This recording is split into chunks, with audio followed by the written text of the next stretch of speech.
So we need to talk about your WWE debut. Okay. Think about this. Okay. Go in the Wayback Machine.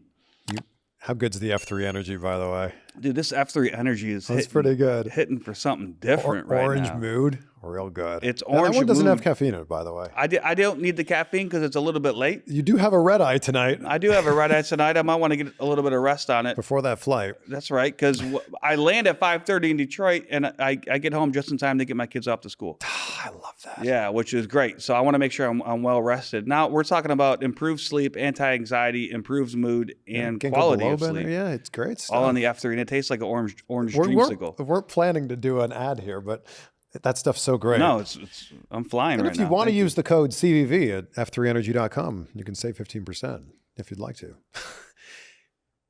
You debut with Hulk Hogan and Roddy Piper at the same time. Yeah. Come on. That's wild, isn't it? When they tell you this, so not only are you going to be in WWE, but oh, by the way, your debut is going to be with Hulk Hogan and Roddy Piper. What are you thinking? Man, I had to, you know those Vince McMahon gulps that he does? I love the big Vince McMahon gulp. Yeah. I hit a real one when they told me about that. Like that, it became insane at that point. Like it was surreal. Even signed the contract, and for them to fly me to New York and then go to the headquarters and meet with the writing team and do all of that. Like this, wow, this is surreal. This is insane. And then when they told me that the following week we're going to tape SmackDown and I'm going to be with Hulk Hogan and Roddy Piper, that it's so. I wish I could go back and just relive that and just enjoy that moment.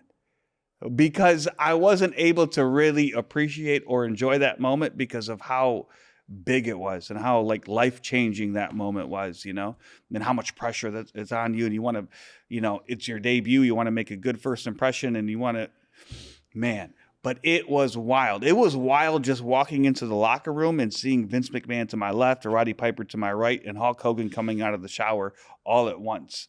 Like, okay, here's my childhood literally in this one space.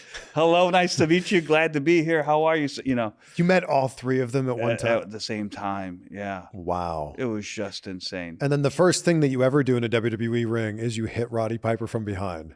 I hit him with a flagpole that weighed literally, this thing must have weighed like 35 pounds. Right. And so I had to sit there in the front row as a fan and wave it for like a half hour before.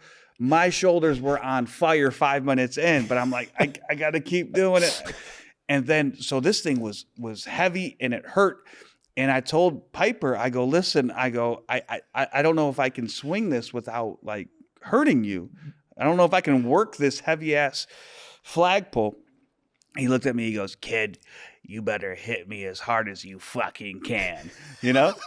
And I'm like, okay, all right. If Roddy Piper tells me to hit him as hard as I possibly can with this heavy flagpole, then I'm going to do it. And so that's what I did. And the thing bent, man. And and then Sean O'Haire spears me across the ring, which was wild because he was such a large man, incredibly large, fast and strong. And but the moment, the key moment for that debut was the look on Piper's face after he ripped off the prosthetic leg. It was a look of horror, a look of disgust, a look of regret, remorse, guilt, like all rolled into one.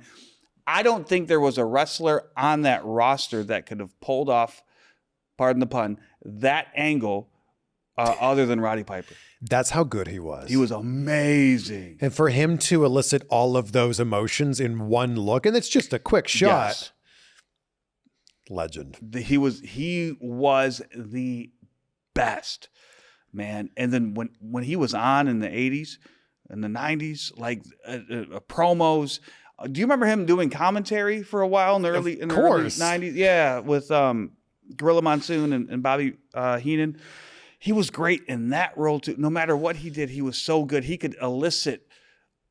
John Cena can do some of the same too. Elicit that reaction or that emotion from a promo.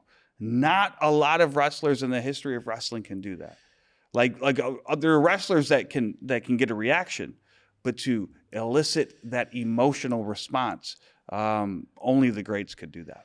When you look at the people you worked with in your first 12 months in WWE. It's a who's who. Well, it's my only 12 months in WWE. They fired me after 12 months. That was a little longer than 12 months, wasn't it?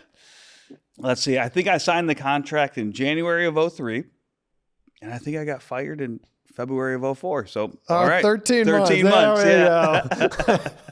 But it's Mr. America / Hulk Hogan. Right. It's Roddy Piper, Sean O'Hare, John Cena, Kurt Angle, Vince and Steph, Big Show, Brock. Of course, the Brock stuff. I mean, I'm leaving out some other people, but yeah, wow. It was, and you have to think about this.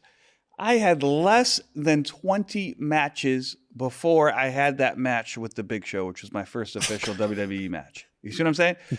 I have one leg. I'm 20 years old, less than 20 matches before I have my first official WWE match. So what you're watching is a live experiment of like, can we make this work?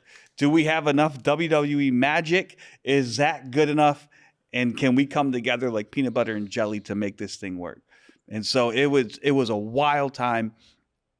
I wrestled Vince one-on-one on pay-per-view for crying out. A 53-year-old non-wrestler, okay, versus a 20-year-old kid with one leg who has been in the business about a year at this point.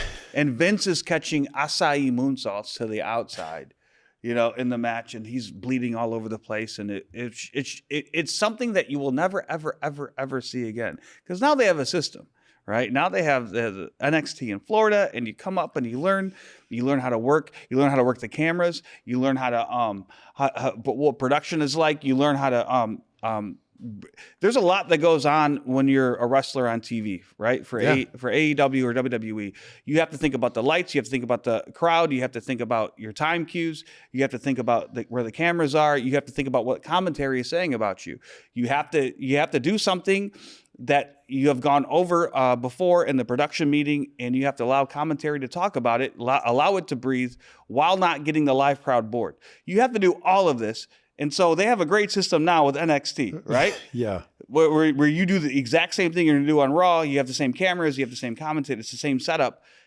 I did not have any of that. They said, go out and like the clip you just posted, they said, cut your forehead with a razor blade and have Brock Lesnar F5 you in front of your mom twice. Like, and figure it out live, you know? And so there was no coaching. There was no like, hey, why don't you do this for 6 months or a year or whatever? We did it live. And all of that considered, it's kind of hard to look back and watch those matches because I'm like, man, it would have been so much better if we did this, that, and the other. Hindsight, you know? But considering all of those variables, I think we did a very, very good job. And I'm very proud of myself. And I thank WWE to this day.